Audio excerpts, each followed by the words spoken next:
the Season 3 changes, because he was always forced into playing range supports, and he likes to play the melee ones, which is why the bans have already happened with Leona.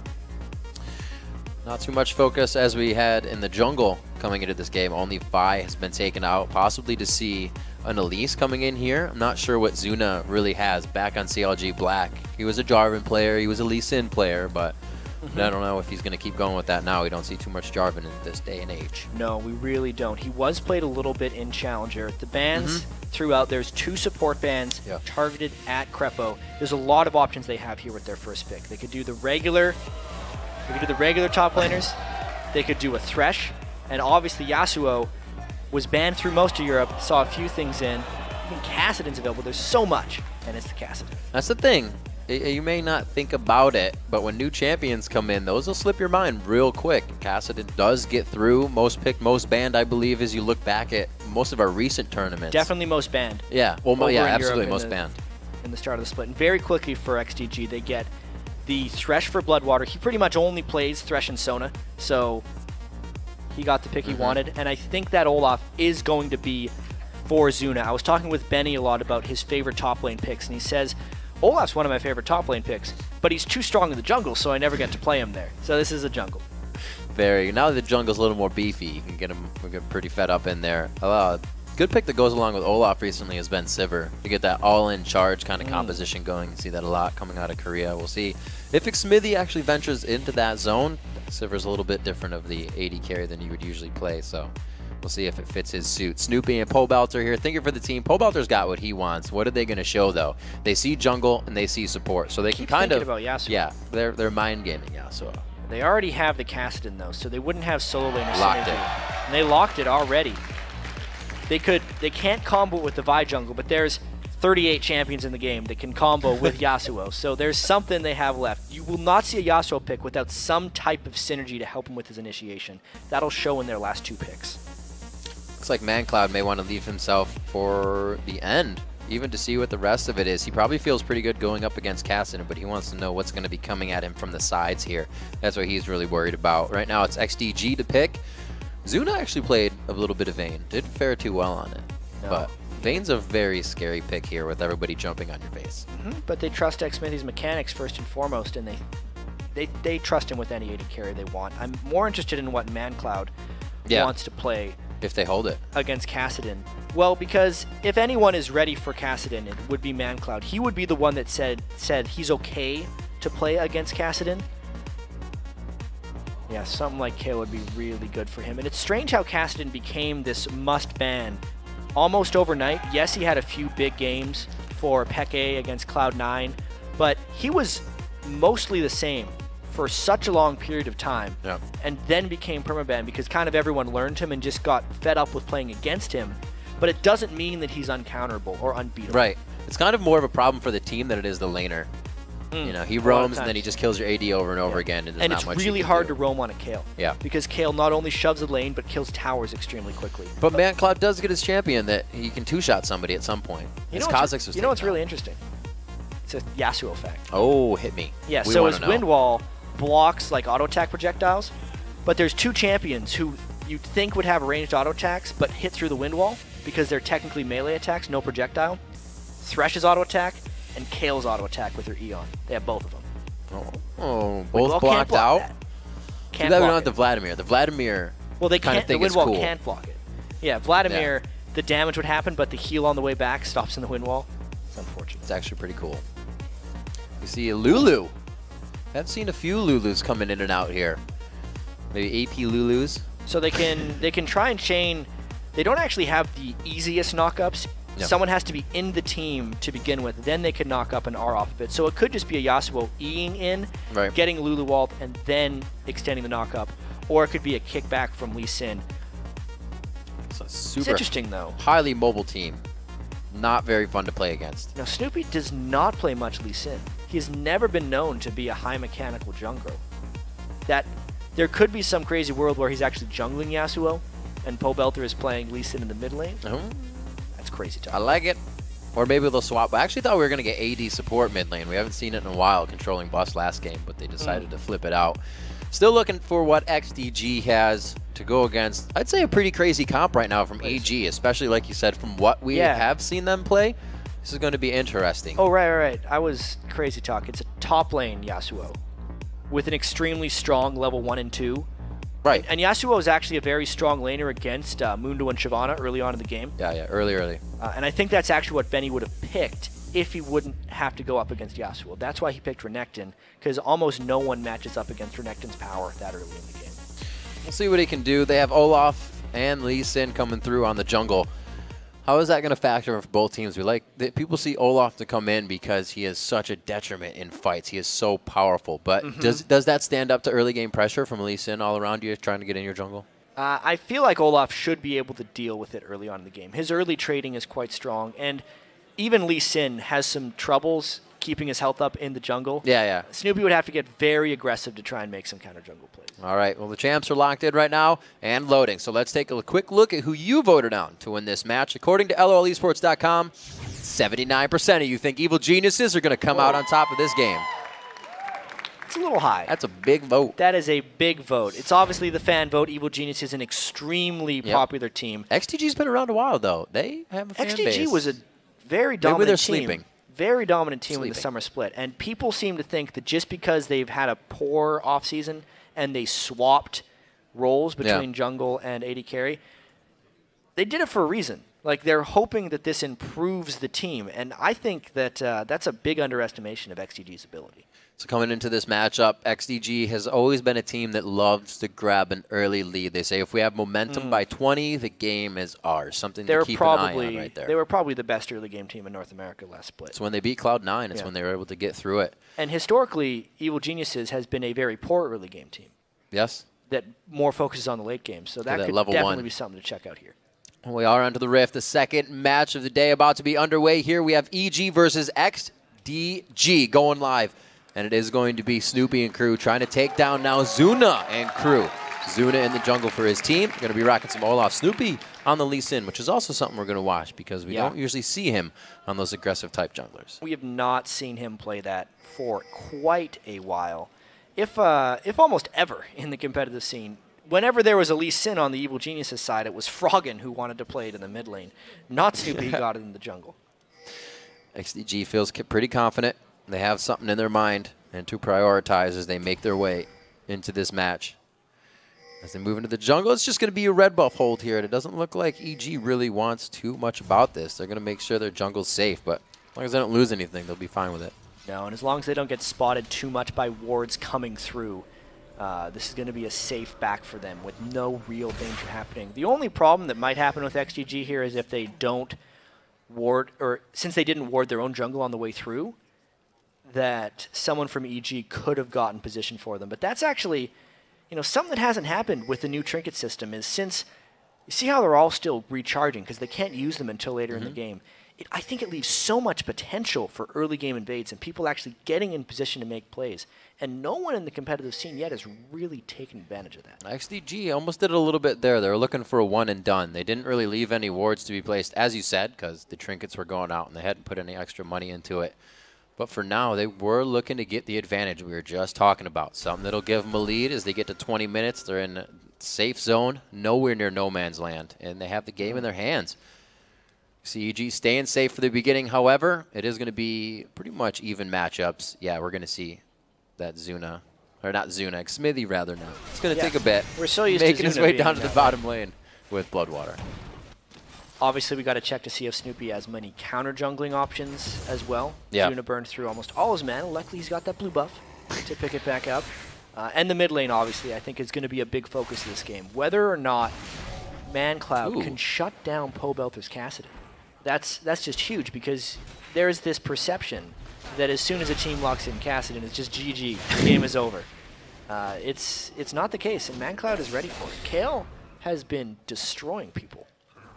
Yeah, it gets scary, especially as you get to the late game because you kind of just sinks in even more that she's going to two-shot your team. And even if your mid lane says, I can pick a Riven and kill him, don't believe him. Yeah, don't believe that they're going to pick Riven. That ended up happening, unfortunately, for NIP against Rockhat. They thought they could beat Kayle with Riven, and they were sorely mistaken, especially if we get to late game here. Just the Lich Bane Kales that have 600 or 700 AP are just two-shot machines as far as squishies are concerned. Well, that's the kind of stuff that ManCloud focuses. You look at his champion pool, and they banned out Kha'Zix on him first. Kha'Zix can two-shot people. He likes to have that ability to change a fight completely within a few abilities. And really, it's almost hard to play those champions because there is a little bit of a trade-off in high risk, high reward if you're not in the right spot. Kale could also be theoretically good against Yasuo if Yasuo goes and tries to lock down an extra person with his ultimate. They know exactly where that damage is going, and he should be able to ult it as long as it's not happening on him. Bloodwater staying pretty aggressive onto Crepo. Crepo is actually loves to, or he is a proponent of knowing aggression within the lane when it's coming. Oh, Snoopy coming into the mid lane, but this is totally red, but they're able to get a kill onto ManCloud first. Snoopy with the shield on. The undertow connects for Zuna. They go back and forth there, so no double buffs are going to be traded off. No, and even though there's a first blood bonus, that's in favor of XDG. Zuna. Yep. Because Zuna gets the double buff still, plus all this extra experience in the lane. I think it's going to hurt ManCloud a little bit, but if Zuna wants to prove his chops in the jungle here, now's the time. This is the best start any jungler could hope for. Coming in very strong, like you said. Able to soak up this, and it'll make him a little bit 7 CS ahead in lane, but that means they're going to have to see Snoopy trying to make some action in the form that we say he's a utility jungler. He now has to be forced into doing something. And Zuna, is he going to try and wait for Snoopy on the way through? He's going to get the brush first. Snoopy, and that brush puts down the reckless swing. He's going to get a good amount of damage on him. Not having his buffs just means this is going to hurt even more, and it's going to make it harder in the jungle. The top lane, Inox taking some damage. The ignite was down, but he's all right. And another hook in the bottom. Bloodwater is in the wrong spot right now, and he needs to make his way out. It's only going to be a bit of damage trade, and even Bloodwater thinks they can turn around to reaggress. So a lot of action happening in and around the map right here. It does seem like the bottom lane is fairly even at this point, and that would favor Jinx as long as they can keep it even, because Jinx does scale better into the late game. As far as the top lane goes, it's definitely Benny doing well with Renekton. He got to pick that thing last at this point. So he's got a 13 farm advantage onto Inox's Yasuo. And a lot of teams like to lane swap to get their Yasuo a little bit more time. And what do you lane swap against in this team? Because he doesn't work against Kale and he doesn't work against Renekton. So a very dangerous Yasuo pick this time for Evil Geniuses. We'll see what he can do. He was already pushed out of lane once, and that was just strength coming out from the Doran's shield buy, which is now a Doran's blade on Inax. And Benny was right for that Giant's belt, so he's going to be able to really go toe-to-toe in that lane. And Inox won't be able to trade, so something to watch on. Absolutely. Looks like he wants to push the lane. He doesn't really want to have to face Benny at all during this one. Yeah, Yasuo was able to push it pretty well. Oh, I guess he can. Yeah, it's very nice. It's quite scary because Olaf is so strong. But he's actually just betting that Olaf is much more concerned at shutting down Kassadin. Playing it very smart, and there it is. They are going to try to shut down Kassadin. It's just before level 5. Pobelter started to feel safe in lane, and XDG takes advantage. Especially since he went back to base and bought a Tear of the Goddess. No defensive itemization whatsoever. Still low on health. Came back to lane without having his flash off a cooldown. It's going to happen. Sure, Inox was able to push up because he realized Pobelter was being a fool. See them trying to press down this mid turret quite hard. Snoopy's going to do what he can, but it is going to be a scramble now for them. With that in the mid lane, Snoopy's going to have to focus that, and he already has a lot on his plate. Now in the bottom lane, Yellow Pete showing a little bit of non-aggression, getting taken out. Smithy a few more shots, and that would have been it. Crepo, they have great focus. Crepo was in the front, and they weren't even worried about him. They were just firing on Smithy. It was Yellow Pete, rather. It was a really critical polymorph there by Crepo to try and keep Yellow Pete alive, but eating more hooks like that is going to be giving Xsmithy and Bloodwater some edges in that lane. So far, so good for them. Whoa, throwing down Dominus. Looks like Benny's just going to waltz this one out. Inox doing a very nice job of avoiding the AoE damage that's coming off there. And it looks like he's going to be able to continue doing this. I don't think Inox has too much after he's used it all, though. You can see him trying to hightail it out of here. Benny has what he needs, trying to get that rage up to another 50 to get the stun on the slice and dice. He's going to put it there, and he gets the stun down. 200 HP for Inox now. He has enough to jump to those last 2 minions, completely saving his life. Barely escaping that one with no flash up to escape. It was dangerous. Benny could always continue to chase with a flash of his own. Pobelter trying to come back into this game a little bit by thinking about roaming, but it's not going to be the day. No, they say let's get the blue first if we're going to do this. I think Benny is going to back. So they quickly get Pole Belter blue, and this is only going to mean more focus coming onto him from the jungle, from Zuna, and from ManCloud. But at least once he's level 6, the Olaf ganks cease to be effective against him. He should not be getting hit by those axes. It's not necessarily going to help him farm against Kayle, though, because ManCloud has done a pretty good job putting his stamp on that lane. If only ManCloud could have gotten some of those kills from the jungle, he would be using that gold to dominate even more. It now has to be Zuna to take that advantage elsewhere. I haven't seen too much bullying in this bottom lane from that Lulu Lucian. You got to give credit to Bloodwater for really staying in the face of them and hitting with the chain just whenever. You're really getting the auto attacks out, and it's keeping that lane in pace for them. BF Sword coming out for Jinx to the Vampire Scepter, so you got a lot of damage there. So maybe that's why they're sitting back. You can see, you know, Boots and the Vamp Scepter, a lot of utility or extra mobility, but if they ever locked into a full-on fight, it would be XDG's edge. Yeah. The fear that Xmithy has to account for here is the fact that he has very little extra health or sustain, so if he takes any poke from some of Yellow Pete's things, he's in trouble. And if Snoopy were to get straight onto him, I think he wouldn't be long for this world. And here's something you gotta see. Yellow Pete and Krepo are playing a little differently with the Siege Wave. They're right on the front of it, and you can see XDG, they almost knew that was going to happen. They figured it was coming from the side. They don't want either of the engagements they got. Zuna now to the top lane. Like you said, mid lane won't be a focus too much with Kassadin having that Rift Walk now, so they go all in and take down Inox in the top lane. XGG is really punishing the solo laners specifically right now. Zuna is just a monster so far on Olaf. He's not even finished his first major jungle item, but he has definitely made a big impact here. See what they can do. Zuna 2-0-1. Looks like he will stay in the top lane, and they get damage on the turret every time they get a kill. They took out Pole Belter. They tried to get a bit of damage on that mid turret. A great hook in. The zap threads through that last minion that was there. And you can see everything thwarted that EG is trying to put on the table right now. Snoopy just wanted to say hi. Their mid turret is almost down, and this is going to affect Pole Belter's roam as well. So this pick ban phase, with EG going with a lot of mobile assassin champions with some weak laning phases, is getting punished very heavily by XDG's superior lanes. What's the answer? Where do they focus next? What do you do instantly when you fall behind with this comp? Yeah, at this point, Evil Geniuses is already 3,000 gold back and counting. Uh-oh, this axe is going to land. There's a rift going out. The flash comes next. We're going to see that back up around 15.5 minutes for Pole Belter, and that is definitely in the minds of XDG because that means an easier to kill Kassadin, as hard as it is. Yeah. To get back to what Evil Geniuses wants to do to come back in this one, they just have to survive the laning phase without taking any more casualties. It's just so difficult when they've already lost 2 turrets. They need Pole Belter to probably find a time to sneak down bottom lane and make some kills, and they have to start rotating and taking advantage of their mobility. But as long as they're missing their skill shots on Lee Sin, losing their towers and lanes in the solos, that's just not going to happen. And a lot of what Snoopy's put into helping right now is just that, his mobility boots. He's trying to get from lane to lane, and his presence isn't being felt too much right now. But Zuna's presence is being felt right now, omnipresent, and he's not even in his own jungle. Oh, the Mega Inferno from downtown.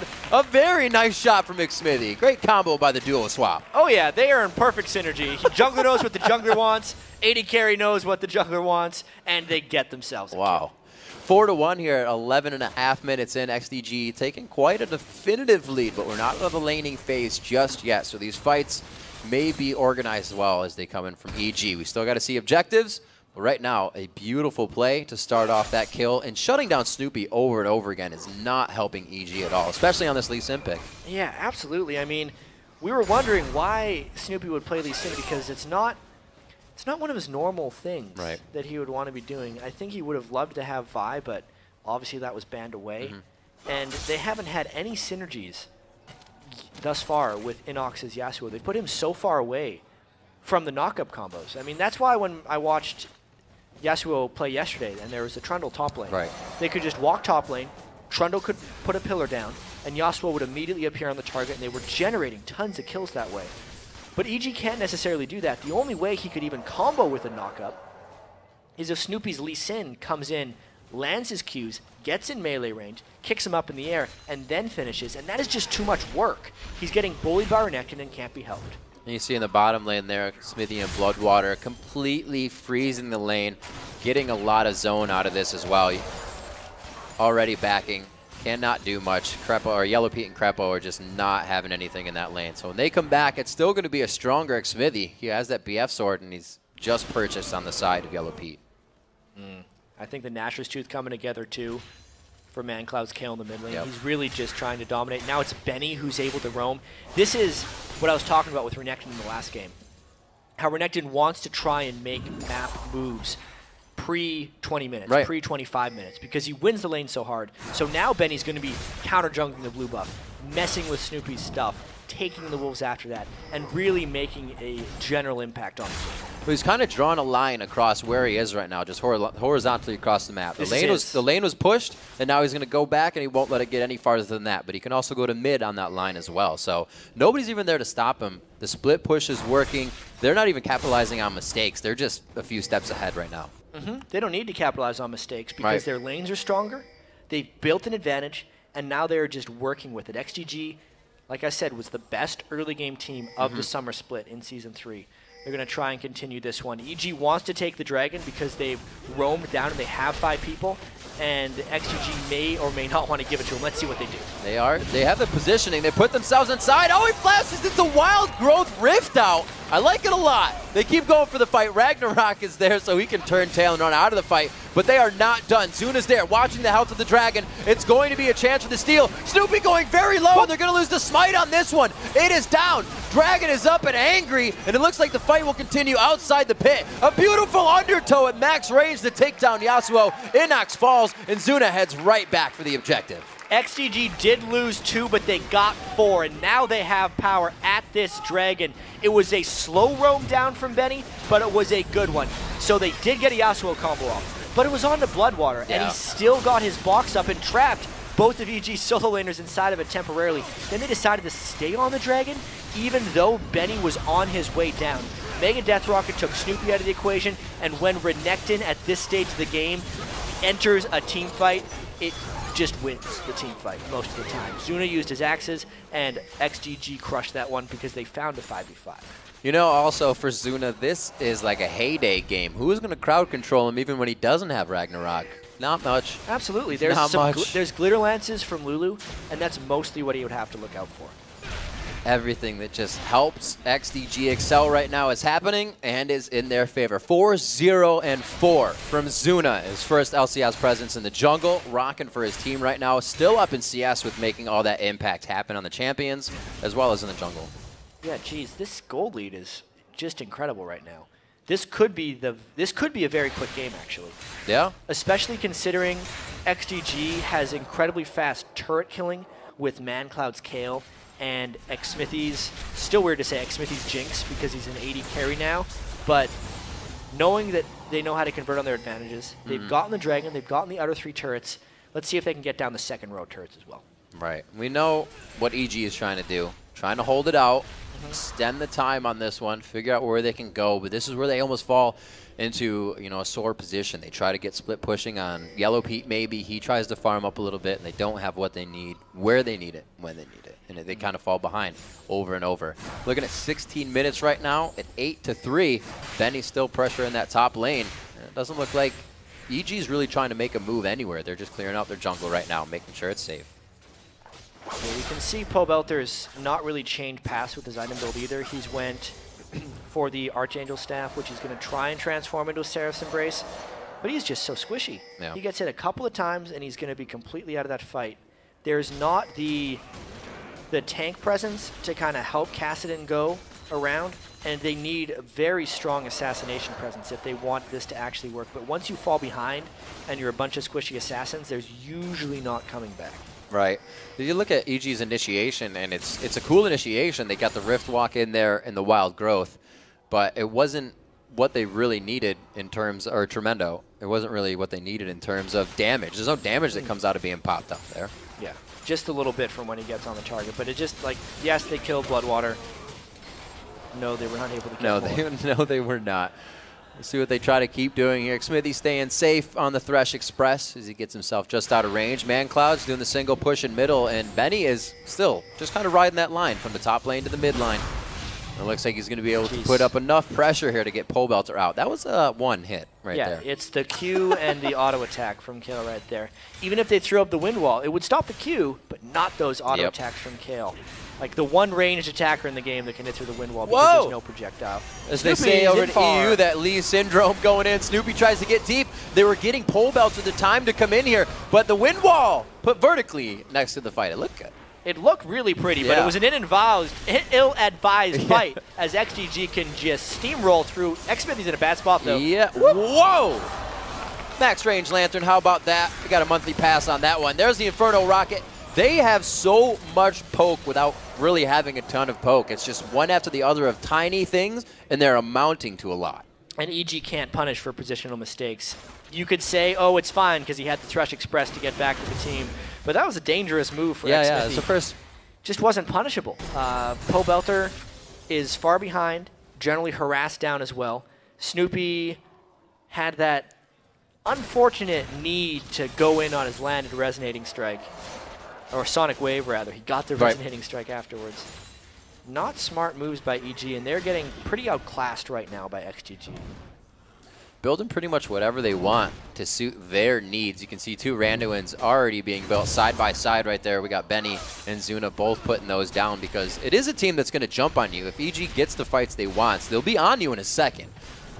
But if you can coordinate it, they're not going to be able to do that much damage. Like we said, there's no crowd control. It's very... not gimmicky. Yeah, they can kind of jump on one guy, but even if they don't jump on Kale, that one guy can get saved. Yeah, they have intervention. There's very few things that EG can do against XDG, and you know, so far, at the regular season, Cloud9 taking out TSM.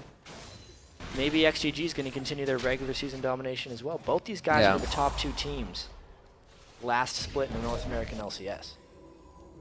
They're doing a very good job at working with what came out of Champion Select, and it's something that teams, you know, we looked at a lot last year. Is how can the game be won right out of Champion Select? And maybe it was that way for XDG here. EG kind of, I think, got in their own heads with the comp they wanted. It would work well, but it didn't work like a Teemo though. Yeah, not quite as well as the Teemo did. EG, if we think back to the Champion Selection, probably tunneled a little bit on their key picks. Yeah. Kassadin being left up, they thought Pole Belter was probably jumped all over it. He really wanted the Kassadin. But it diminished their wave clear, and they got fast pushed early by Kale and Renekton. They both took their turrets very early on. And then Yasuo was left unbanned. How could you not want to go Yasuo? He's been dominating so many of these games. He had a great showing in the Challenger Series last night. He had good games in the European LCS. Pick him. And I'm sure Inox has been doing great. Pick him. Right. XDG was ready. We'll see if the tunnel vision gets under their skin enough. Right now it's 9-3. It is looking quite grim. Only 20 minutes into the game, and they've yet to drop a turret. EG definitely trying to get their minds wrapped around what they've been doing wrong in this game.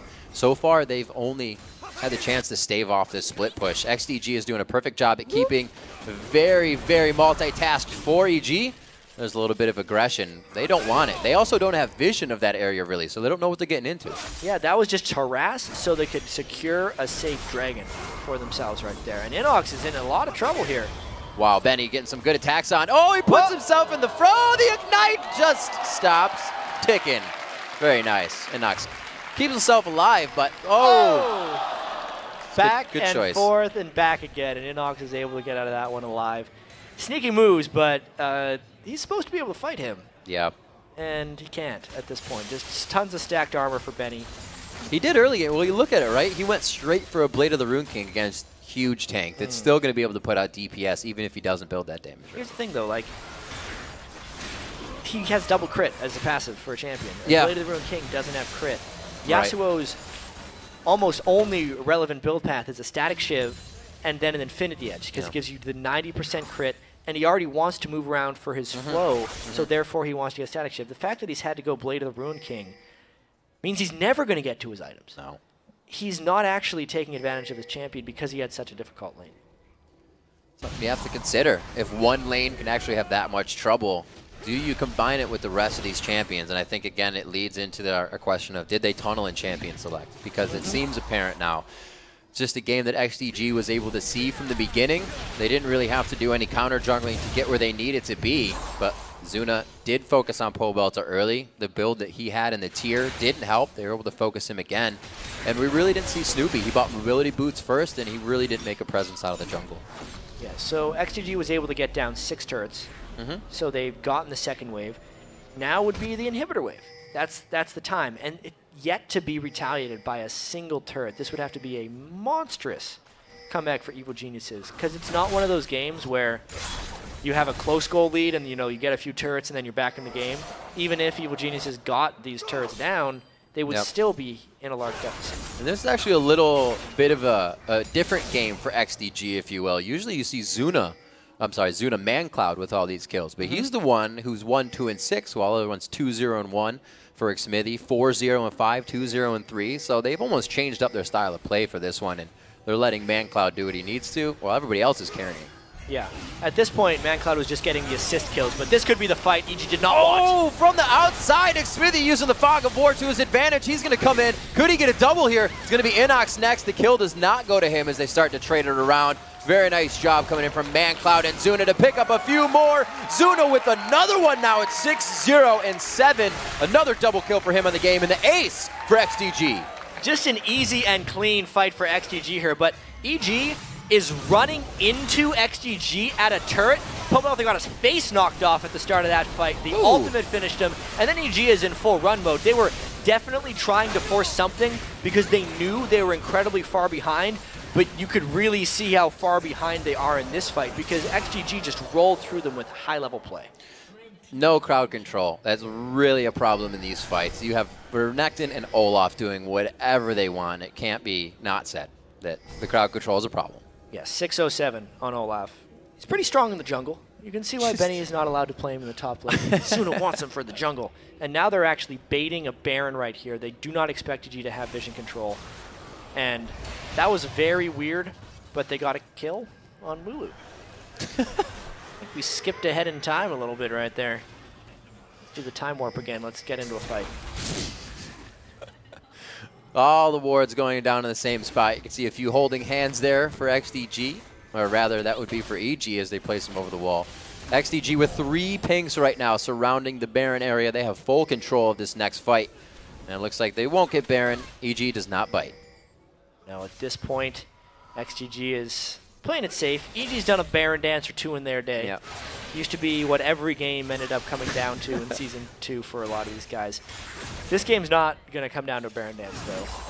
I think at any point XDG wants to take Baron, they can. If they want to fight, they generally can as well. So Seraph's into Void Staff. It's actually a good build. Quicken. Yeah, and he needs the magic penetration right now because Olaf and Renekton both have the Negatron cloaks already. Even Jinx has been able to pick one up. Wow. He they actually just went back, through that. almost made those double Spirit Visage. And like you said, Negatron Cloak being picked up on Jinx. Those AD carry items, just a tad discrepancy as well. We're looking at a Last Whisper and a Static Shiv coming in for Xmithy to a Bloodthirster. So just all in all, the damage is not going to be there. The Undertow hits. He tries to get the shield down, but it's not going to be enough. They put him right in the box. They don't seem to have a huge amount of front-end damage, but they can carry through with the DPS that they have, and that's what makes this team so scary. Oh, and they actually get the slow on to Crepo. Xmithy going all in by himself. The intervention, the choppers, the kill, and that he just exploded. Man-Cloud was like, my turn. Yeah, that's the Lichbane kill, starting to stack up some ability power. XDG 17-3. 16,000 gold through. They're dominating this one. Something we saw throughout the previous splits was that there was a bit of hesitation. Once a team got a lead, they didn't know where to go with it. We're not seeing that here. XDG has figured out which turret to take next, what to do after a single, a double, or a triple kill, and what to do while taking Baron. Well, may as well get rid of Lee Sin. May as well. He's going to try to mess up your stuff, so you got to finish him off before he has the chance to. Get all messy. XDG had a reputation last split, too, of not being able to close games. Like, they were very likely to throw. They said it themselves. I don't like the term throw personally, because oftentimes the enemy team makes a lot of big moves to come back into the game, and teams don't want to acknowledge it. But sometimes XDG would throw last split. And this is not the case with the team right now, because all the moves they're making are very crisp and clean, especially that Baron. They didn't even give the chance for a Baron to be taken, because they killed Snoopy before it happened. We'll see if first inhibitor going down here. EG was able to drop that bottom turret, which really that gold isn't going to help them right now. There's way too much of a deficit there. It's going to be a lot. About 17,000 gold in all so far for XDG to have that lead. And really, they're just kind of walking this one in. It's only going to take a few more moments. Yeah, they're going to walk this one in. This will definitely be faster than the Cloud9 game we had, which was 47 minutes. They're taking all the gold they can, though. They're really just basking in the glory of this victory so far, because 8 turrets to 1, not a complete shutout. They did die 3 times throughout this one. But man, Riv, they have definitely put their stamp on this one. They're saying right now that this role swap is a good idea, and at least early on, there's going to be a lot of questions after this game whether the EG team is just underperforming or whether this XDG role swap has really worked for them. Zuna looked very confident on Olaf, and Xmithy and Bloodwater didn't really make a mistake in that bottom lane. Well, Jad, I think it's working for him quite well. A lot of people were, like you said, skeptical about what was going to happen, but even coming into the game, you think, what did Zuna used to play? He used to play Kog'Maw. He used to play champions that could sit back, Ezreal, not be on the front line. Would he have a problem going into the jungler position?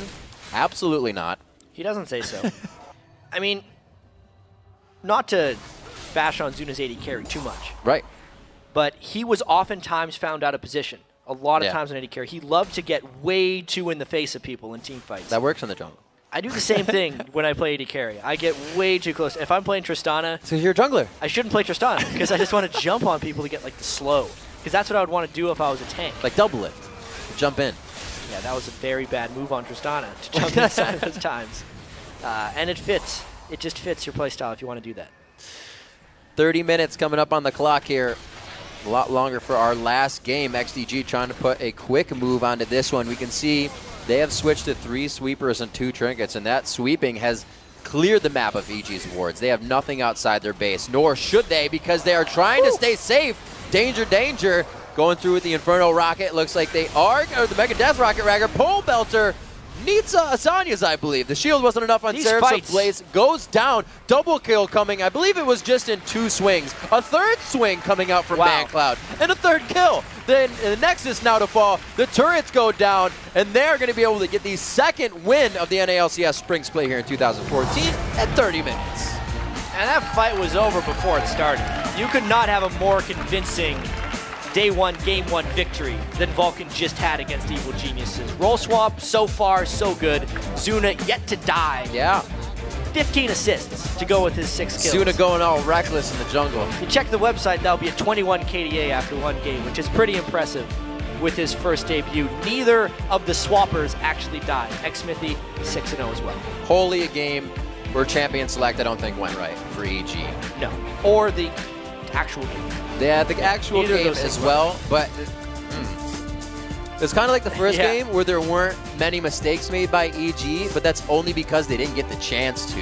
XDG was in their face all the time, and really they weren't at the level of XDG the entire game. There were levels being had. The great counter jungle by Zuna in the first one, refreshing his double buffs, and then he met Snoopy as soon as he came back into the jungle and brought him down to 25% health. And I think your champion selection point is valid as well, because they did pick a full lineup of assassins. Benny picked a very tanky Renekton. They picked Kale into a bunch of assassins as well, which was a great pick.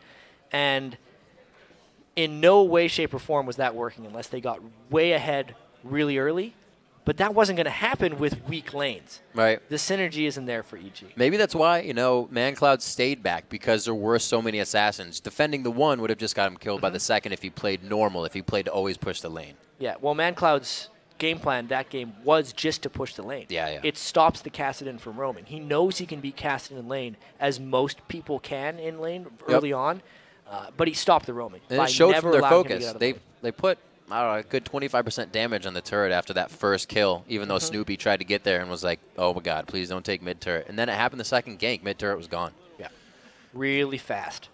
Very strong play. And it's one thing was their dragons. EG went for that dragon like they almost didn't want to. Everybody turned out of the fight, and they left Snoopy in there, they left Crepo in there, and then their initiation didn't work, so they kept going for dragon, kind of as they went in with the wild growth on Kassadin. So everything was like, yes, we should. it kind of worked. Let's see if we can keep doing it. And I don't think it was full communication there. There was definitely a lot of fights for Evil Geniuses where they actually went all in. Like, they were on the same page. Yeah. But it was the wrong page.